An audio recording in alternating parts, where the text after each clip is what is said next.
حضور فرما رہے سب سے اونچا کیریئر یہ ہے قرآن پڑھو اور پڑھاؤ، اور یہ تو ہمارے ذمے لگا کر گئے حضور۔ خطبہ حجۃ الوداع میں کیا کہا تھا؟ میں صرف تمہارے لیے تو نہیں بھیجا گیا تھا، وَمَا أَرْسَلْنَاكَ إِلَّا كَافَّةً لِلنَّاسِ بَشِيرًا وَنَذِيرًا، اے محمد ہم نے آپ کو نہیں بھیجا ہے مگر ساری نوع انسانی کے لیے بشیر اور نذیر بنا کر۔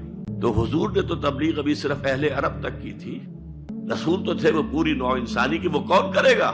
وَكَذَلِكَ جَعَلْنَاكُمْ أُمَّةً وَسَطًا لِتَكُونُوا شُهَدَاءَ عَلَى النَّاسِ وَيَكُونَ الرَّسُولُ عَلَيْكُمْ شَهِيدًا۔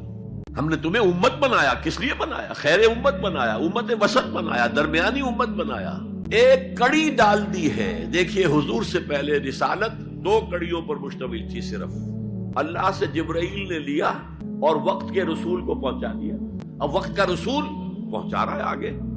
رسالت 2 کڑیوں پر تھی، حضور پر آ کر جب رسالت اور نبوت کی تکمیل ہو گئی، ختم ہو گئے، تو تیسری کڑی لگ گئی، اللہ سے لائے جبرائیل، پہنچایا قرآن کو، حضور نے پہنچایا امت کو، اور امت کے ذمہ اب پہنچاؤ ایک ایک انسان کو۔ یہ ہماری امت کی حیثیت سے ذمہ داری ہے، اور چونکہ ہم نے یہ ذمہ داری بھلا دی اس لیے آج ذلت ہے، خاری ہے۔ کیا حیثیت ہے ہماری؟ 150 کروڑ کے قریب دنیا میں ہو کر کوئی انٹرنیشنل معاملات میں ہم سے کوئی رائے لیتا ہے؟